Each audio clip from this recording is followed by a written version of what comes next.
everyone, I am Niharika and welcome back to a new lesson. Well, today we are going to look at the prepositions for, during and while. Well, many of us do get confused while using these prepositions, and in this lesson today we are going to learn how to use them correctly.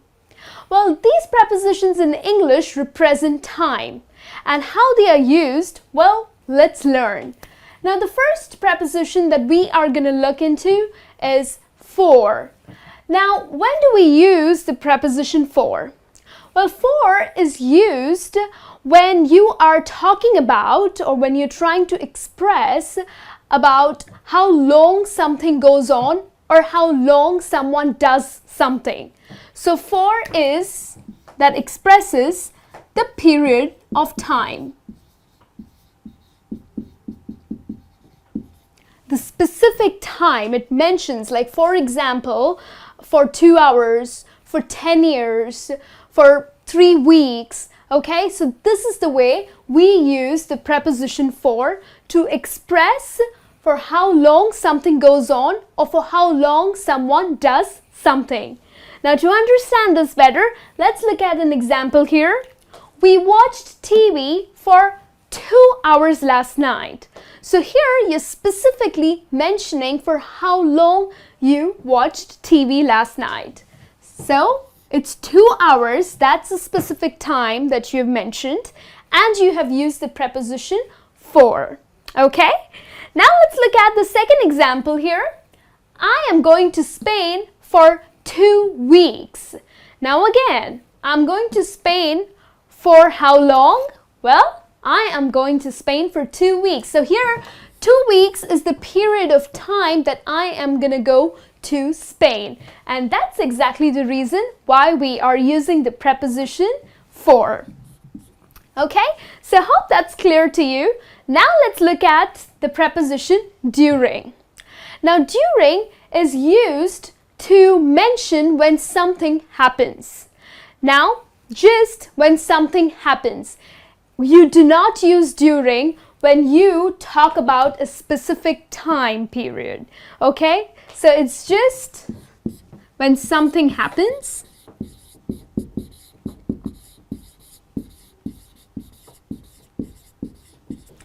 And the preposition during is always followed by a noun.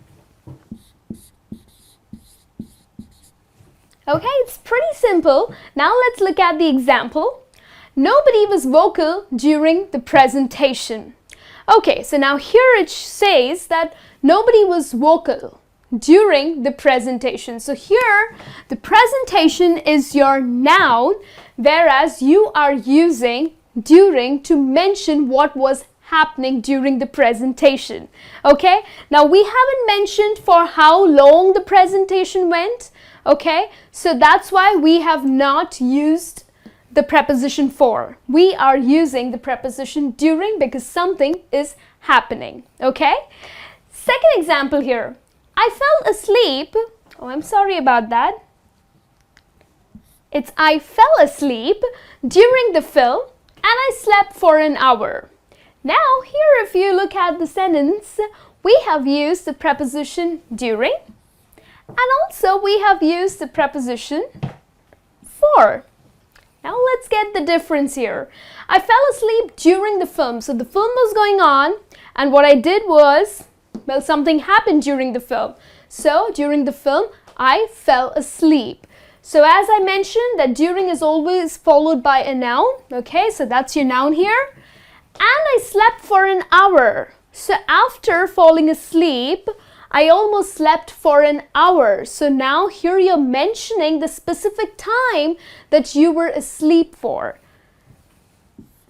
Okay, and that's exactly the reason why you are using the preposition for. Right? So that's pretty simple. Now also many a times people get confused between the preposition during and in.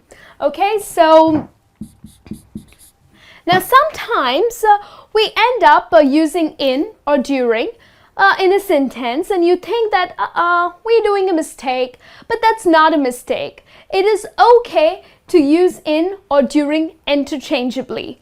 For example, well, nobody was vocal in the presentation. So even if you end up using in or during, both are correct. Okay, you're not making a mistake while using these prepositions, right? So now let's have a look at the preposition while. Okay, so now let's understand when and how do we use the preposition while. Well, while is used when we talk about two things at the same time.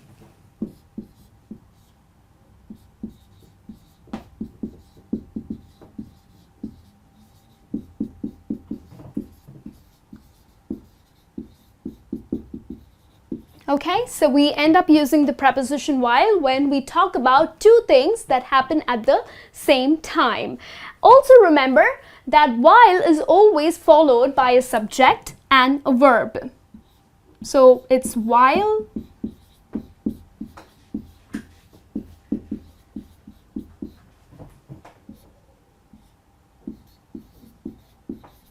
okay? So once you understand this, trust me, you will be great when you end up using any of these prepositions. So let's look at the example here. We saw Sam while we were waiting for the bus. So two things. Here you ended up seeing Sam, and the second thing that you're doing is while you were waiting for the bus. So there are two things happening, right? And that's exactly the reason why we end up using the preposition while. Okay, so when two things happen at the same time, we end up using while. Let's look at the second example. I fell asleep while I was watching TV. So again, two things happening at the same time. You fall asleep while you're watching TV. So you're doing two things, right? You're falling asleep and you're watching TV. Hence, we are using the preposition while. And as I mentioned before, that while is always followed by a subject and a verb.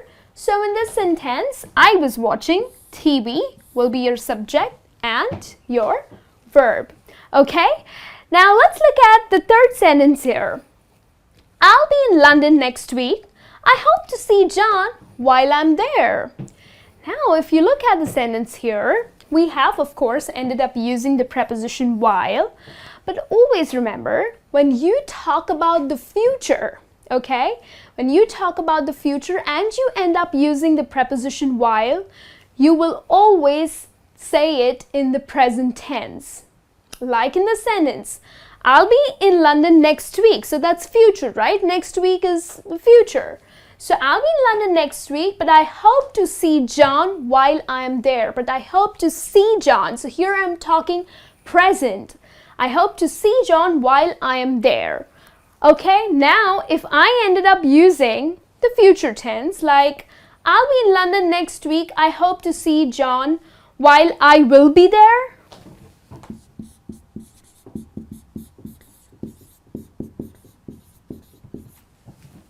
Does that sound correct to you? Well, no. That is absolutely incorrect. So make sure when you are talking about future and you end up using the preposition while, you will always talk it in the present tense. Okay? So I hope this is clear to you. This brings me to the end of this lesson. Now it's time to check your knowledge. So go ahead, take a test. Let me know how much did you score. And I'll be back with a new lesson for you. Until then, you take care and have a great day.